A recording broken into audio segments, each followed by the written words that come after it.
All right, it's pulling everyone in. Welcome. I'm so glad that you're here and that you've joined me. The most important thing is I want you all to be able to have this be a very active chat. Hi, hey Allie. Hey Matthew. I'm so glad it's working. So I would love to begin by asking the question of how many rental properties you own, if any, or if you're brand new to real estate. And this just will help me understand how to gear today's teachings. So, all right, Sarah says 0. Mary new. Mary. Awesome. Matthew 1. Although I know Matthew's done a whole bunch in the past. Courtney 1. Okay, amazing. Some of my clients feel like they were accidental landlords, which is such an interesting idea, but I'm wondering if that's any of you, where you just had a property, maybe a condo or something, and then got married or found a partner and started renting it out. That's a lot of ways that people get into real estate. So, kind of fun when it happens that way. All right. Well, this is going to be perfect, especially if you own just one or two properties so far, or even none, because we are kind of talking through just the basics of real estate investing. And so today we're going to do 6 simple steps to investing in real estate. And I'm going to teach you the exact way to invest from start to finish. When I was a real estate agent, I felt like a lot of people that I was working with just couldn't really understand the process from start to finish. There was like no guidance for the entire process. And when people have that guidance and they understand how it works from start to finish before you ever begin, it's like you have this yellow brick road in the back of your mind, and you're like, if I just follow this process, I actually own a property at the end. It makes everything so clear. And so I have created this for you because of my desire to give that to people. So I would like to know first what your thoughts are about real estate investing. And I would love for you to put these in the chat. So if you have hesitations, if you have concerns, if you think it sounds super fun and you're excited to go big, I would love to know what your thoughts are.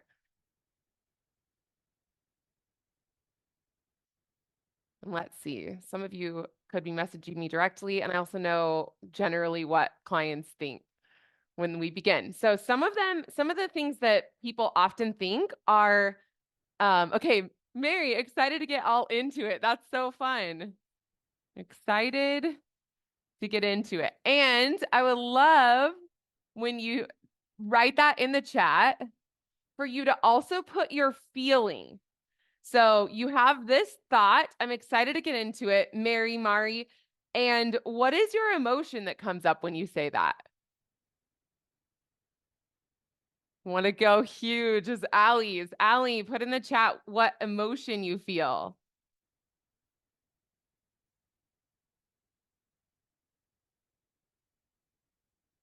I love the enthusiasm. Exciting and intimidated. This is Sarah, excited for the opportunity for passive-ish income. I love how you said passive-ish because it takes a little bit of time to get set up. Okay. For the opportunity of passive-ish income. Okay, let's see if we have some emotions. Anxious and enthusiastic, love it. I think that was Mari's.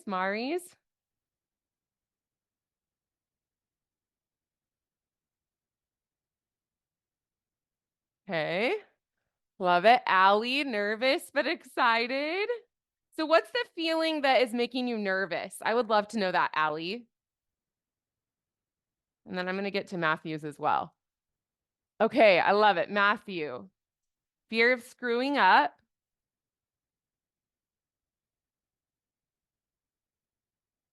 What were the other ones? Impatience for growth, optimistic for opportunity. And I'm guessing that this emotion is fear.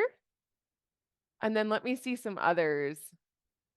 Matthew said another one. Currently, it's rough for us, but excited to grow forward. Okay. So there's 2 feelings. If you have multiple feelings, which is extremely human of us, nervous and excited, one of the skills that you can develop is experiencing both emotions at the same time and just having the awareness that the thought that you're thinking is creating that emotion for you. So you feel nervous because you have a thought that makes you nervous. Allie, lack of knowledge about the market. I love it. So this thought right here is lack of knowledge about the market. Whereas this emotion here is going to be different. Excited to go huge is probably just excitement. I love it. Thanks for being so active on there, you guys. And it's just so cool to see we can have fear and do it anyway. That is something that I've been practicing in my own life as a coach and just as a person and that's allowed me to show up consistently on social media for my clients, all the things, is I don't have to feel like it in order to do it. You are giving up a known. You have a nest egg, you have some money that you've saved for an unknown of purchasing a property that in your mind probably has a lot of risk. So I just want you to be tender with yourself here. And I want to acknowledge that that's a thing, that is an emotion, and that is very human for us to be nervous and excited, or optimistic and fearful, right? That makes sense. Okay, awesome. So I want to talk about the long-term safety of real estate because I know that people tend to have concerns about this. So you have money, which is so exciting. And with that money, you can invest it in different ways. You can invest it in a bank, but we see some problems with that because this is a graph that's showing last year we had 8% inflation. So I had money in the bank and it became worth 8% less. It had 8% less buying power. Whereas the money that I invested in my bank, my piggy bank of my property, actually became worth a lot more. Another option for people is often T-bills or CDs. And the concern that I see with these is that they don't buy themselves over time. Whereas with real estate, it's actually buying itself over time. And I'll explain more about that later. Stocks can tend to be volatile. They can respond to emotion, and you actually have to sell the stock in order to receive the profit. So if anyone else has thoughts, you're welcome to put them in the comments. I am happy for this to be interactive the entire time. And then real estate, I took my highlighter and made it black for you so that you could see. But this is the cost of the average home price over time. And we can see this large spike. And then this is an old graph, but of course this year it's gone down a little. They expect the prices to start going back up. So we have real estate, which is a physical asset. This is so important because you can see it, you can touch it, you can feel it, and you can control it. Whereas like you don't have any levers to influence the price of the stock that you bought. It's very far removed from you and someone's working on that. Whereas when you own real estate, you can do things to change the value of the property. And I'll give you a fun example. My dad bought 200 units and the trash was being charged for the city every single unit versus as a whole, as like 200 units together. And so he negotiated with the city to charge them differently for the exact same trash service. He saved 60 grand, which increased the value of his property almost 300 grand. Just like that, because of how they're valued in commercial property. And so I just want you to get the idea, like you have a lot that you can do over these assets that you own. You can decide when you buy, when you sell, and you can increase its value by choice and by your hard work. If you're like me, I always have belief in myself. Like I can figure this out. And that might be a really helpful thought for you as you begin the process. Real estate also tracks with inflation, so it becomes worth more. And that's really important for us right now in a large inflationary time. And then historically, it has that steady upward curve in terms of its value. And my favorite, you don't have to sell real estate for it to continue to make money. Whereas a stock you have to actually cash out of, and you have to do that at the right time. This is why real estate creates generational wealth. So I would love to see in the chat, what is your main objective that you're hoping to create with real estate? Like, is it wanting to create long-term wealth? Or are you wanting to create more money in the here and now, like really in the next little while? So I would love to see what you guys say. Matthew, cash flow now. Awesome. We're going to talk about how that affects where you buy, But first, I'm going to talk about how real estate makes money because we often talk about diversifying. And in stocks, most of the stocks that you're investing in when you invest in a stock portfolio are actually just in a few of the top stocks. So they're not actually that diversified, even if you're buying a portfolio. Whereas with real estate, I like thinking of it as multiple streams of income, like all rolled up in one, which is just such a fun way to be. Okay, let's see. Passive income to retire early, says Janelle. Love it. Welcome, Janelle. Both long-term and cash now. And then passive income now and wealth for later. And what's so fun, Mari, if you want to put in there how to pronounce your name, I would love it. Tell me what it rhymes with. Mari Ferrari or Merry, I don't know, something. Merry Christmas. Because I just want to make sure that I'm pronouncing it right. So, okay, let's talk about the different ways that real estate makes money. Number one, it makes money because the tenant pays your expenses and brings in money. Mari Ferrari. Okay, awesome. So the tenant pays your expenses and you have money left over if you do good math, and I'll teach you how to do that. We want to buy assets that cash flow for us.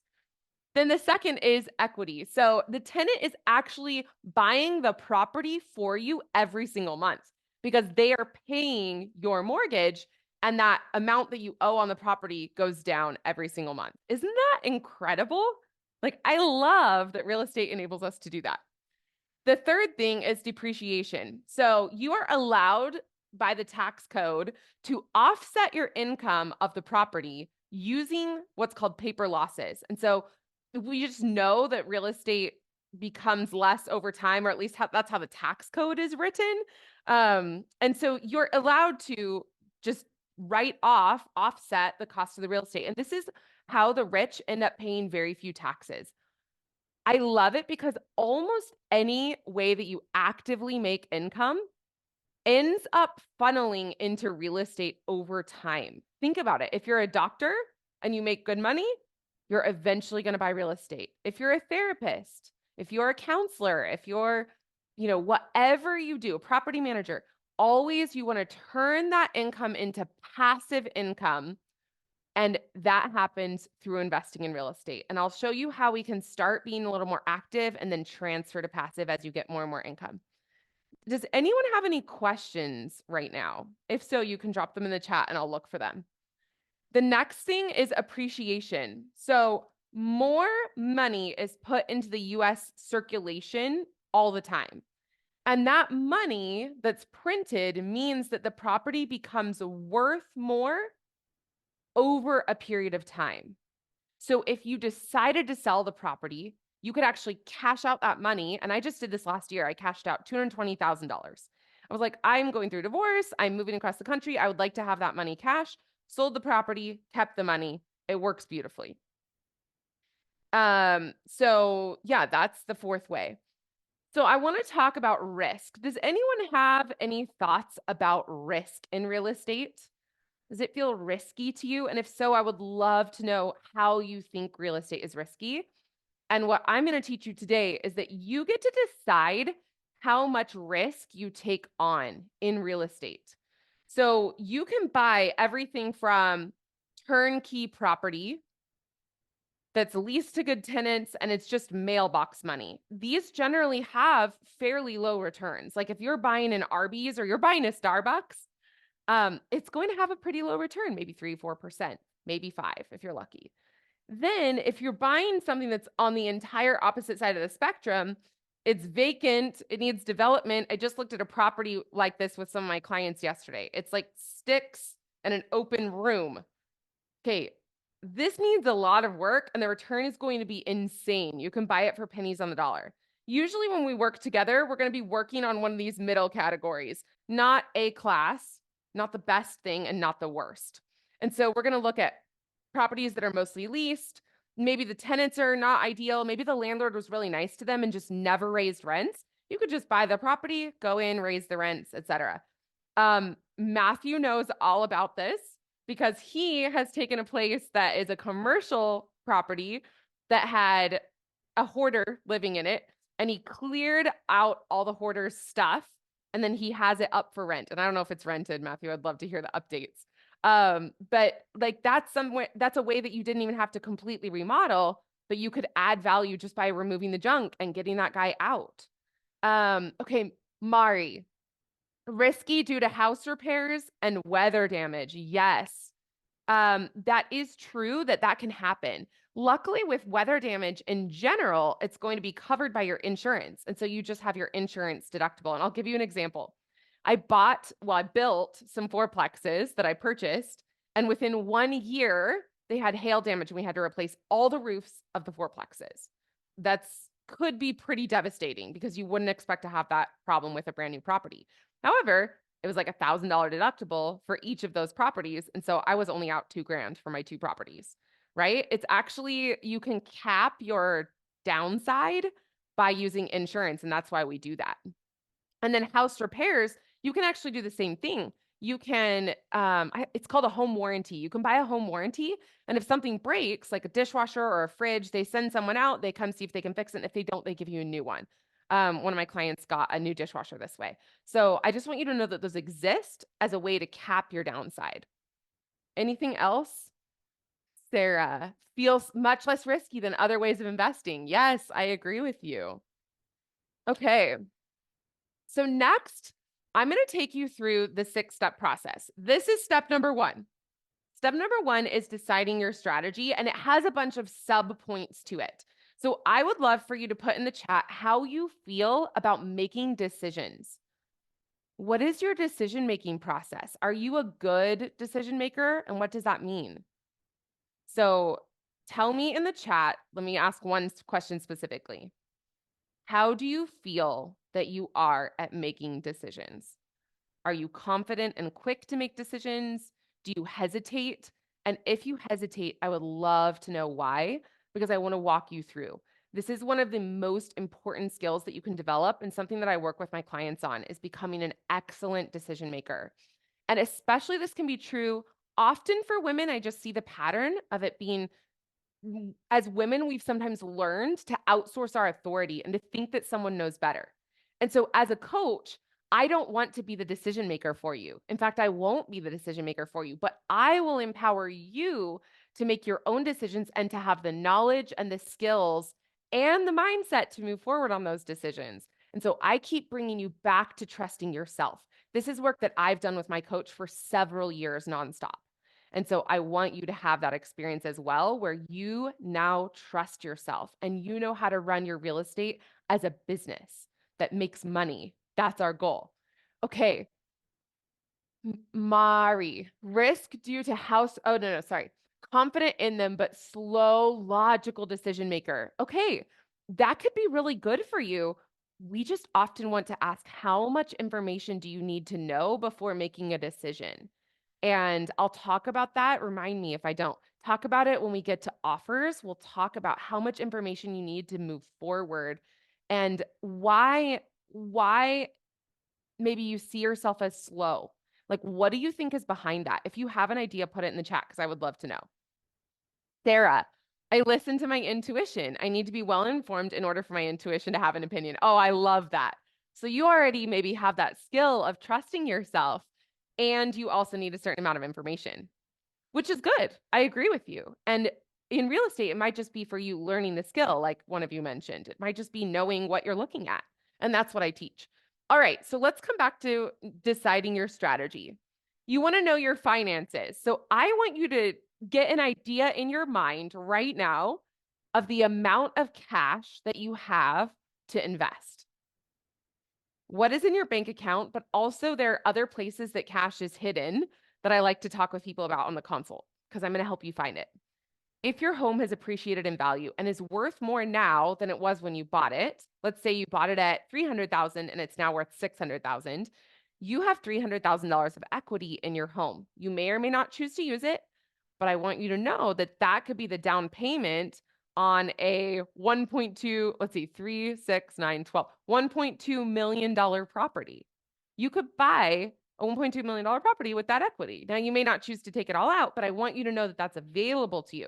This is how we have cash buyers And you can also use other type of lending strategies like hard money loans for properties that you want to buy. So you don't have to just be filthy rich in order to get started in real estate. And I don't know if you know this, on my Instagram, you can look Alyssa Holbrook Coach. But I actually started investing when I was 14 and I only had $1,000. So the mindset that I want you to have here is, what do I have to work with?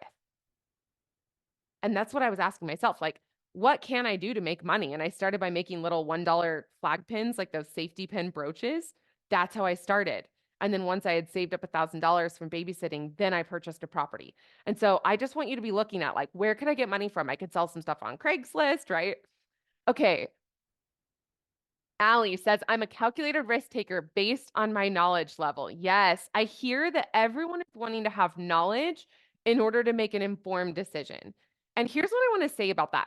You could spend hours and days and weeks and months and years listening to podcasts. And in fact, of the clients who I've had, the person who had taken the longest was 10 years of learning and study and saving up money before they bought their first property.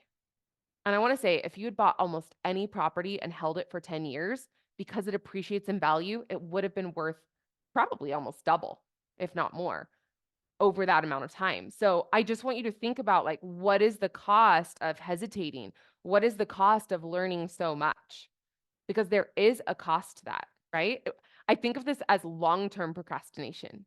And it eats away at you. Like, if you have a dream and a desire to buy real estate and you don't invest, there is a gnawing, dissatisfied feeling in you that you're not living up to your potential. And I know that that can not feel good. And if you just buy, right, you just need a little bit of information at every single point. And that's what I love that I get to give to my clients, because I've been investing for 20 years. I can just walk them through and give them exactly what they need at each place along the way. Matthew, the cost is the progress that you actually are wanting. Yes, so good. Okay, so now you know your finances. I hope you write this number down. Put it in the chat if you want. I'm not afraid to talk about money. But otherwise, at least know your finances and where you can start. A myth that a lot of people have, I don't know if this is something that comes up for you, but a lot of people think that you have to have a lot of money to get started in real estate. Is that something that any of you feel? That it's like for the rich or for other people? My minimum that I would suggest is 30,000 to get started, but there are so many creative ways, and our current real estate economy and market is perfect for seller financing and for other creative strategies where you can get into real estate with no money. And I actually had an experience with this. I bought a property and I made $4,000. So this isn't usually the mindset that you want to be in, but like, you can make things happen with very little money. All right, next, decide the result. So I want you to know what you want to do with your real estate. Are you hoping to create large returns and grow that money through something like wholesaling or flipping, buying something, adding value or remodeling, and then selling it very quickly? Put it in the chat if that's what you're doing. Otherwise, for some people, they have a chunk of money, 50,000, 100,000, 200,000, and they would just like to get that money working for them. And so I think of this as parking money. They want to go park money and create cash flow every single month and have that money working for them so that they don't have to work as hard in their jobs. I love the peace of mind that comes for me with this. Having just gone through a divorce, I knew that I would be okay because all of my basic needs were already met by the cash flow that my real estate was bringing in. Literally, like, my house was paid for, my food was paid for. And so everything outside of that is just gravy. And I have seen people who are in W-2 jobs, they can actually negotiate differently for the raise or for the salary. I'm coaching someone on that tomorrow, but they already feel so at peace and so confident because they have the money coming in every single month through real estate. Okay, Janelle, holding, renting, love it. Sarah, I want passive income and I want to build some generational wealth. I love it. All right, so now we're going to start talking about what area to invest in. And I have 7, I might throw in an 8th criteria that you want to look at when you're deciding the area, because you don't have to invest in the same state that you live in. You can, but you don't have to. So let's talk through it. And when I say area, I mean what state, what town, we're going to look at this from kind of a global scale. Like I have the whole world of possibility of the entire US. How do I choose? And this feels very overwhelming for people. So let's take some of that overwhelming away. Okay, first we're going to look at population growth. And there is actually ways for us to predict whether a population is growing or shrinking. And so you can choose an area with a growing population on purpose. And this can make you a lot of money. I want to give you the example of me moving to Florida. So in 2019, I was understanding the overall market of jobs and our whole economy. And I thought, I think people are going to choose to move where they want to move. And I think people want to move to Florida. And so I bought in Florida. I bought my own personal home and I bought several other properties that I haven't sold yet. So I don't know exactly what they're worth. But my personal home, for instance, I purchased for 480,000 and I sold for 789 just a couple of years later, 3 years later. So that was an incredible investment, right? And the other properties were even bigger. So I want you to know that if you can choose places where the population are growing, you have this possibility of like creating a lot of money all at once. Okay. Other factors that we want to look at when choosing an area, the economy. So when I look at a certain area's economy, I'm wondering what are the top employers in that area? If it's in Casper, Wyoming, it's going to be oil and gas. And I want to know, do I believe in oil and gas? Like, do I actually believe that that's going to continue forward? The answer may be yes, it may be no, but you just want to know. Or if it's in Hawaii, it's tourism. Like, do you believe that tourism will continue, that people will continue to travel? And then also you want to see if new jobs are being created. So in my own hometown, right, we have jobs being created there through the missile project. Meta is coming there, like Facebook, and several other large, Microsoft is actually there, and they're building another facility. And so it's like all these people are flooding into this little teeny 60,000 person town that's now just barely grown to 100,000, right? But I know like this is going to continue to grow. And a lot of people come over the border from Colorado to Wyoming because there's no state income tax.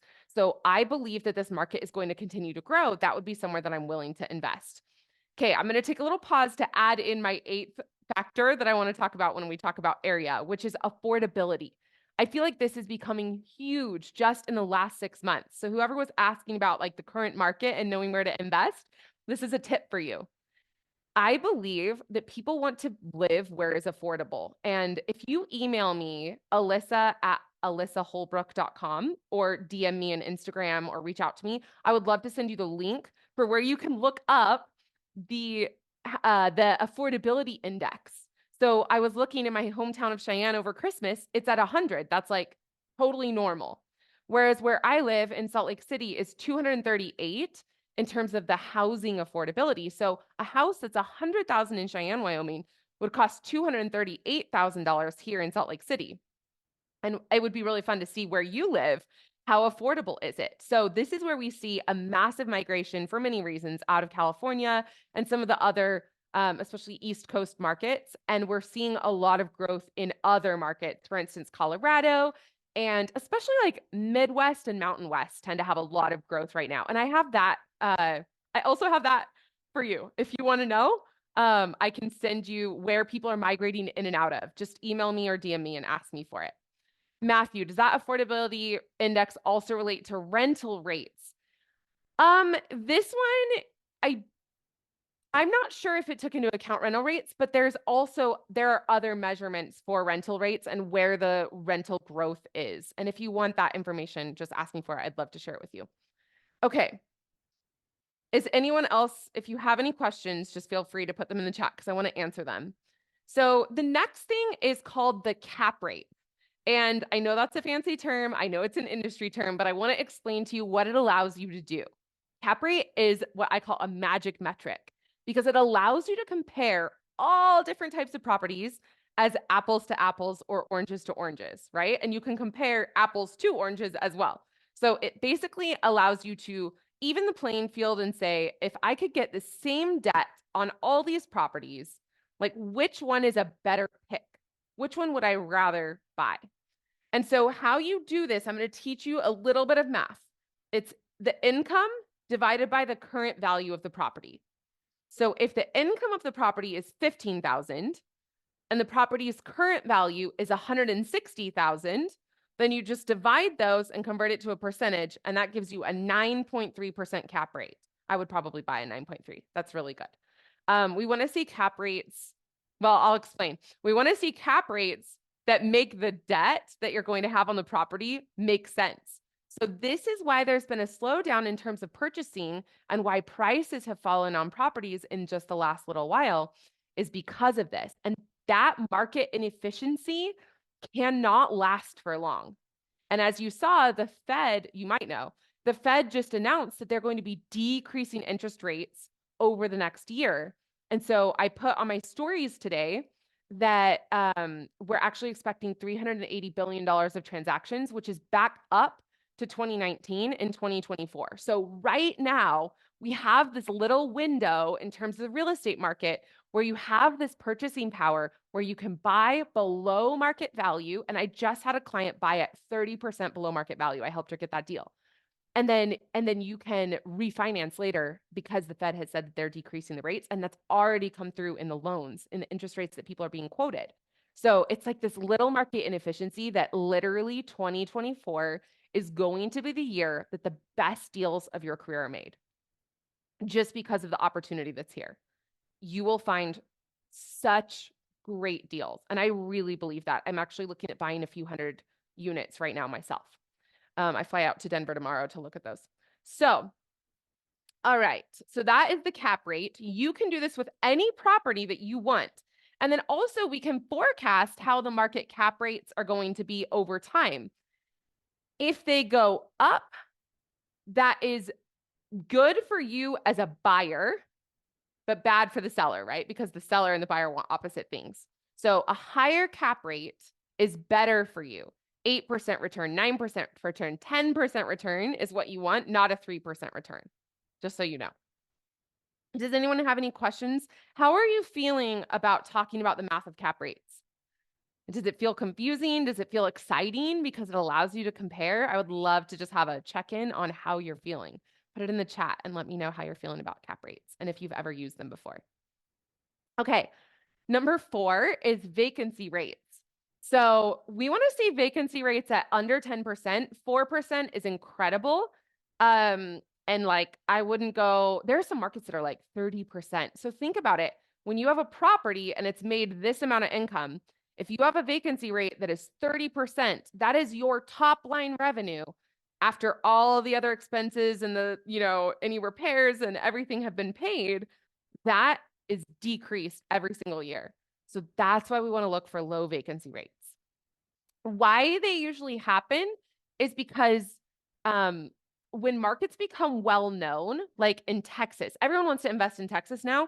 But what I want to tell you is Texas is already a known market. And so it's actually been overbuilt to where they're having large, high vacancy rates, even up to like 15, 20%. And so you don't want to buy there. But what I want to help you find is something called an emerging market.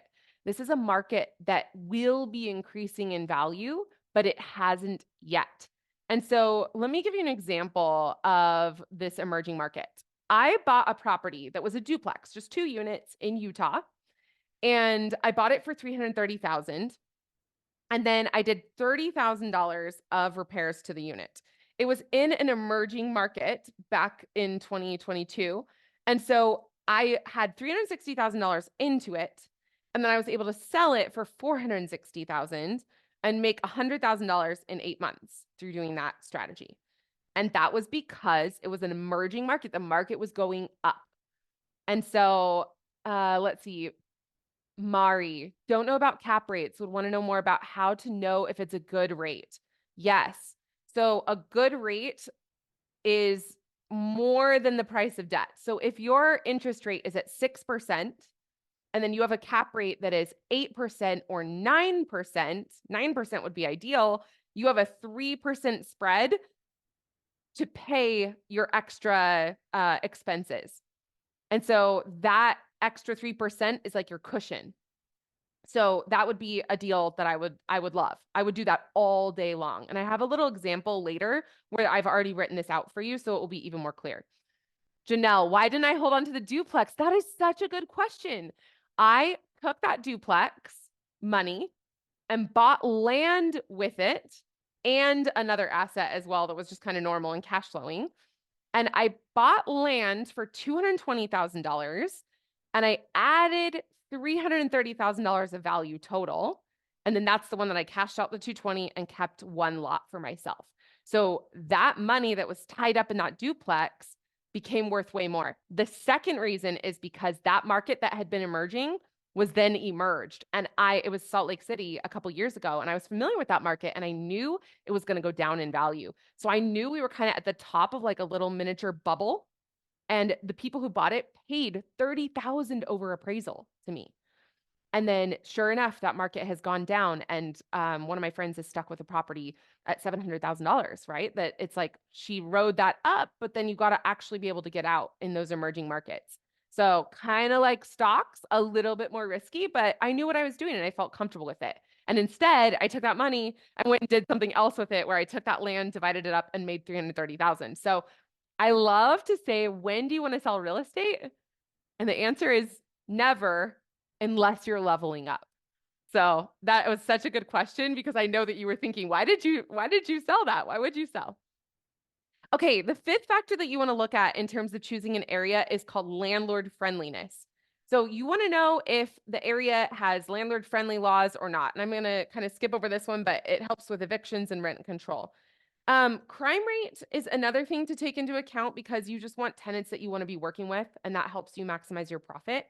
And so my friend created doorprofit.com. And she actually threw out like all the other types of crime that don't matter for real estate and kept in real estate specific crime. So that is a really great place for you to get started. And I don't think that it's a subscription yet. I think it's free, but it will be a subscription soon. So you want to sign up there. Okay, and then the last thing is property taxes and insurance. Different places have different amounts of property taxes, and I have a list of this property taxes by state that I can just share that Google Drive document with you. So again, email me or DM me, and I'd be happy to send that to you. Okay, now we're going to talk about selecting your property type. So if you want a residential property, which is under 5 units, so 4, 3, 2, 1 units is considered residential. And right now, on November 19th, the Fed changed the requirements for you to get into that property to where you used to be required to put 25% down and you're now only required to put 5% down. So think about the impact of this. If you were to buy a $600,000 triplex, quadplex, you used to have $30,000 to buy it. Oh, sorry, you used to have $150,000 to buy it, and now you only have to have 30. So for people who want to own or occupy, it's only if you live in it. You can rent out all the other units, and they can pay your entire mortgage so that you're living rent free. It's such an awesome thing. And if I were in a different position, like this is how I would get started in real estate if you want to do that. Okay, Matthew, amazing investor. Get onto the door. Oh, yes, Jen, my friend. That's true. She created Door Profit. All right, so let's talk about the advantages of residential real estate. Residential real estate is easy to understand. We have a chronic undersupply of housing. Millions and millions of units is what we need for household formation right now, which is why the vacancy rates are so low. And then there's this little thing that I always think everyone needs somewhere to live, which is why it's so safe to invest in multifamily properties because everyone needs somewhere to live. I'm not going to talk about the myths, but you could read them. And then the commercial properties, let's talk about like what is a commercial property. So, and we also include 5 or more unit multifamily properties in commercial. Commercial properties actually have longer leases. The tenant, in certain cases, pays for maintenance, insurance, property taxes, utilities. So for whoever was saying that they were concerned about like the maintenance costs and all of those, if you want to buy a triple net property, you just put that all onto the tenant and they take care of all of it, which I love. Those are my easiest properties. And then something else that's really interesting is that the lender qualifies the property itself, not you based on your ability to repay. Like it's part of it, but it's not a big part at all. So we're looking for, does this property pay for itself? Does it cash flow? Does it make money? And the lenders, especially if you use a credit union, they're super invested in making that work because it's their money on the line. They don't just sell those properties in bundles like the other types of mortgages are sold in residential real estate. They keep them on the books. And so I've actually had them like drive an hour out of their way. It was the lender who went to look at a certain property that one of my clients was looking at. He drove an hour to just go check on it. So they're kind of on your team. So with the commercial real estate advantages, you also have less competition because people just aren't really familiar with it. And if I'm your coach, I'm happy to help you with that because it's something I'm very familiar with. And so you can kind of get into that blue ocean. And then also you can do a value add without remodeling, like the trash that I talked about with my dad. Okay, so next we're also going to look at identifying your strategy. How will you add value to this property? You are probably amazing at solving problems already. And you'll become even more amazing because when you buy a property and you want to increase its value, which I'm going to help you do, and I'm going to help you see how you can do that, you are going to be solving problems. If it's, I think of Matthew with the hoarder living in there, like not everyone wants to take the hoarder's stuff out of that commercial property, but he did it and that made him money. Okay. So the next thing that I want to talk about is your team. And these are just some people who you might include on your team. But the point that I want you to understand is that you don't have to understand how to do every single part. Think of yourself like an orchestra conductor. You don't have to play the violin and the flute and the trombone. You just have to be able to tell them when to do what and kind of orchestrate the deal. And there's money to be made for that. So people worry a lot about fixing toilets, for instance. Like, am I going to get a call and I'm going to have to go on Thanksgiving and fix the toilet? And I have not done that since I was 16 years old. I've never gone and fixed a single thing on any one of my properties. Hopefully that gives you some comfort. And that's about knowing how to set it up. So I'm going to help you find the people that you need, and you're welcome to be using my network as well when we work together because I've traveled probably 10 times this year for real estate alone, creating all of those connections. And so I want to connect you to the people who are the best in the industry. All right. Are we ready for step 2? Finding the deal. And here's what I want you to know. A lot of the people that I work with have been in groups where they felt like they got lost. This is like a real estate mastermind or some type of a course. And they're like, it just doesn't feel like me. Like, I know that process works for him who created it. Like, it doesn't feel like me. And so we want to make real estate feel like you, which is why I love doing what I'm doing. So we're going to essentially look at your strengths. If you love numbers, we're going to work on that and rely on that. If you love relationships, then we're going to use the relationships and build new relationships so that you can find the properties that way. Okay, but ultimately, in order to find deals, there's just 3 steps. You connect with someone, a human, you tell them you're an investor, and you make them an offer. That's it. Like, think about it. I have a list, and if you want this list, DM me or email me and I'll send it to you. I have a list of 20 different ways that you can find off-market deals or on-market deals. But ultimately, they all are this exact process. All right, let's talk about number 3, which is analyzing the opportunity. So this is what I was referring to about the returns. If you had this $400,000 property and your return is 4%, but your cost of debt is 7%, you're paying more than you're making. That does not work. That's not good math. But if your cost of debt is 6% and your return is 9%, now that makes sense. Let me know if you have any questions on that. All right, let's talk about the part that is step number 4, which is making offers. This is where we do the most mindset coaching. Everything I've been teaching you up to this point is primarily strategy. This is where the mindset coaching comes in because people have hesitations. We are humans doing real estate and making offers. We have our own past traumas. We've learned that by being nice, we were loved. By being kind, we were loved. And so we don't want to upset things most of the time. This is a form of people pleasing, but it's also the way that we've learned and internalized to get love. So We don't want to look stupid. As humans, we actually value certainty. We like knowing here's exactly what's going to happen, and real estate has an inherent level of uncertainty. We're also attached to the money that we've saved. And this is okay. It makes sense, but it can prevent you from making progress. And so we coach on that. And then also, we want to be seen as kind or nice. And so, where I see that coming through is when we make offers that are low, we get really nervous about how people respond. And oftentimes, we outsource the outcome. Like, if we feel like this call was successful, is based on whether someone else felt offended or felt grateful for our offer. And you want to bring that power back into you. All right. Um, it's so funny because I think oftentimes when we make offers, we're like, what if they actually said yes? Like that would be the scariest thing. And so we just want to be prepared for that so that you know what you would do if they do say yes. And if they pick up the phone, if you pick up the phone and there's someone saying, yeah, I would love for you to buy my property. Now, what is your protocol? Like, what do you do at that point? And we develop that together while we coach.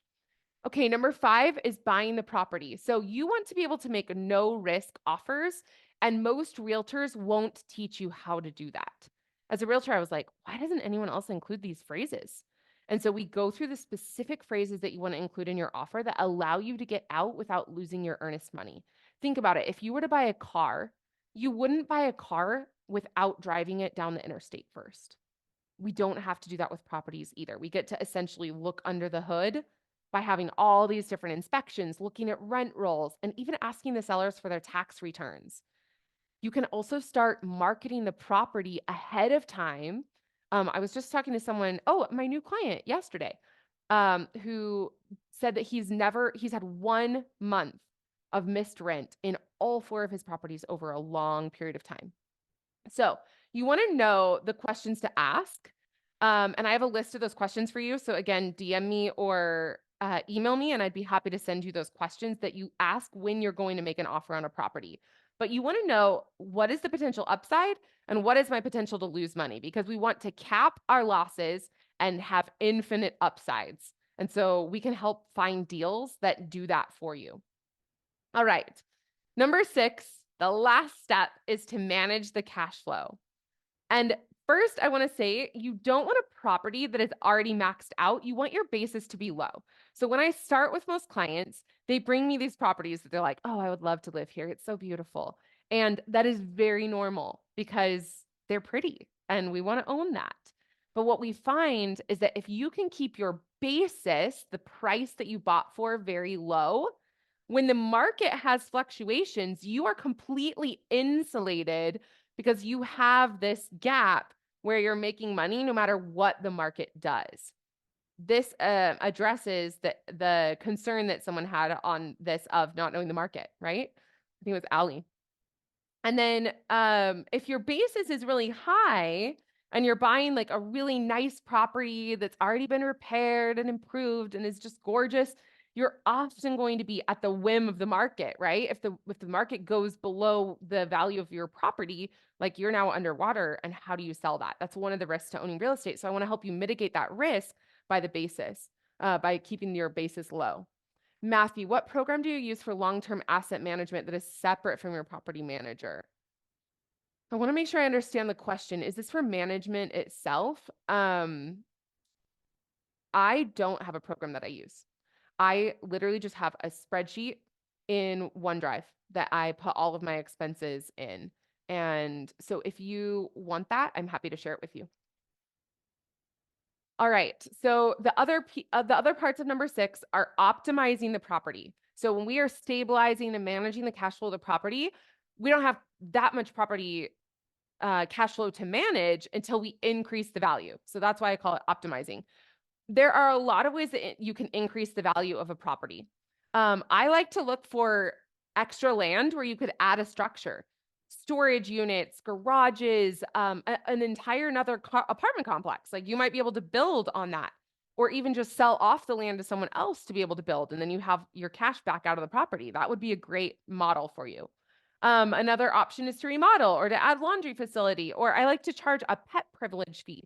which is separate from any pet damages. It's like a non-refundable fee. So there are a lot of ways that you can increase and optimize the property. Raising rents is another one. A lot of landlords just have owned these properties for a long period of time, and they just haven't raised the rents. And so if you can come in and add some value and give a reason for raising rents, people will often stay, and the property is worth more because of that. Because buyers buy based on actuals. What is this property actually producing today versus pro formas? Never buy a property on a pro forma price of what it could be and what it could become. You want it to make sense today. Okay, the second part of step number 6, our final step, is to stabilize the property. And that's where we raise rents. It really fits under here. And then also, you can manage the property yourself, or you can find a property management company as well. My way of managing my own properties, I use both, but the properties that I manage myself is really simple and it's really easy. Like I said, it's a OneDrive. It's just a place that I put down all the expenses, because my expenses, I usually have like maybe 5, 10 expenses per year per property. This is something I'm using like every other month. It's really not that big of a deal.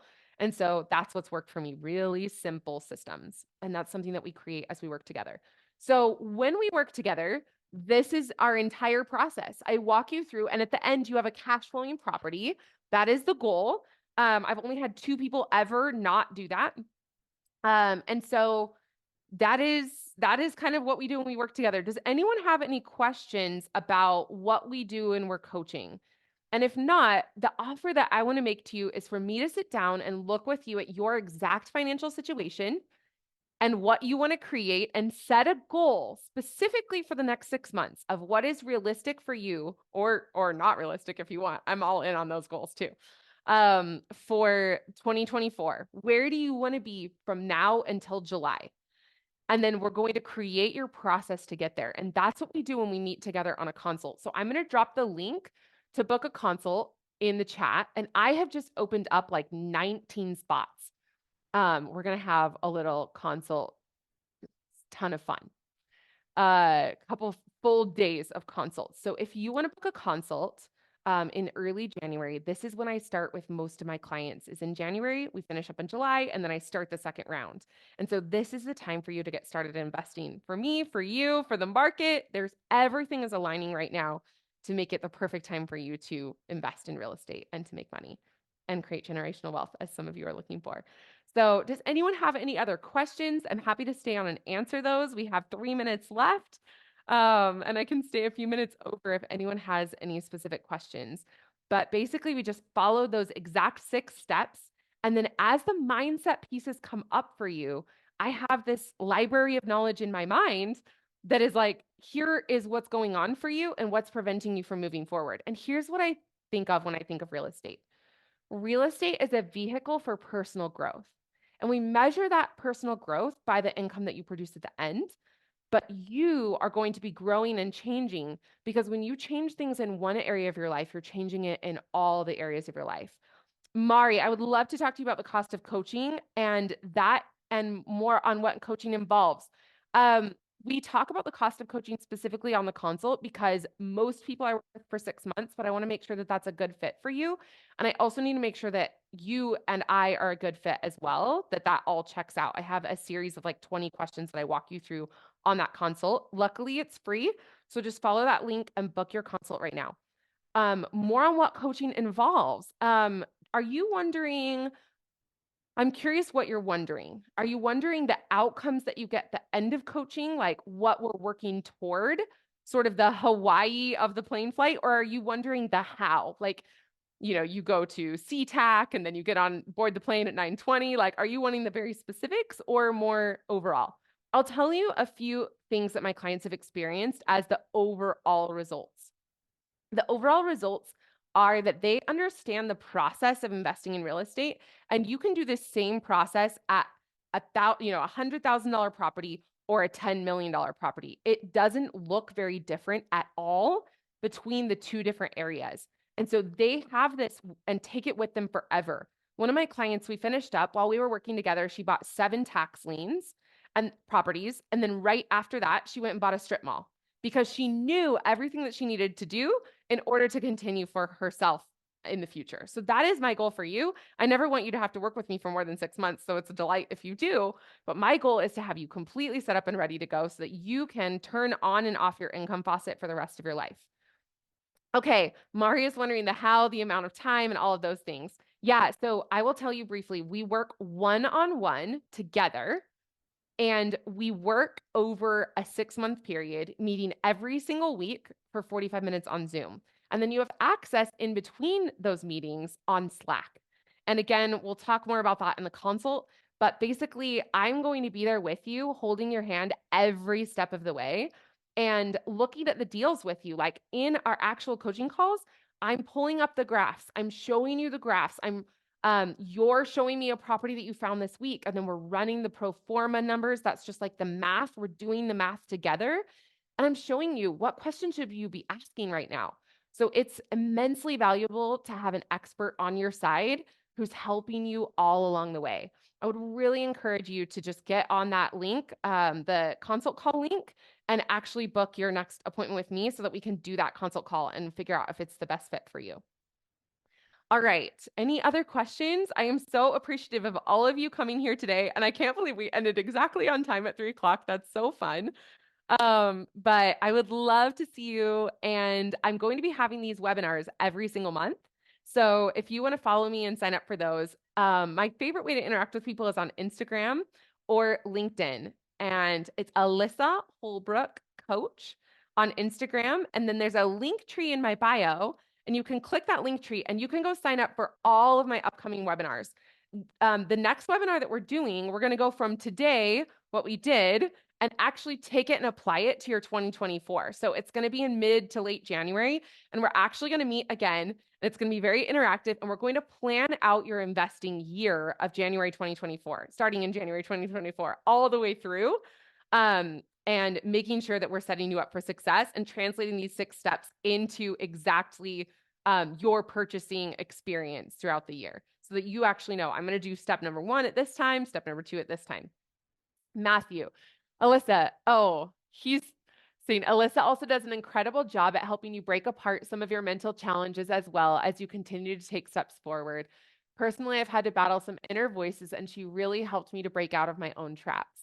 Thank you, Alyssa, for the presentation. Your offer is incredible, and I'm grateful to be here and reinvigorate my process going into the new year. Oh my gosh, Matthew, thank you. Thank you so much. And Janelle says I second that. This is so sweet. These are past clients who have worked with me, and we have just had such a marvelous experience. I love, Janelle's current, I guess. Mindset, she says. Yes, it is about our mindset. And I just love that oftentimes when we coach together, we become friends for life. Like I meet up with these people for years going forward, and I am so grateful to be able to serve you in this way. That is what, I mean, I already have my regular life paid for at the basic level. And so it just does my heart so much good to be able to connect with you in this way and help you experience the progress that you experience. So thank you so much for being here today. I know it's December 28th. There's lots of things that you could be doing, and I appreciate your time. Can't wait to see you on the consult call. And Matthew says, highly recommend. That's awesome. All right. Have a great day. Bye, everyone.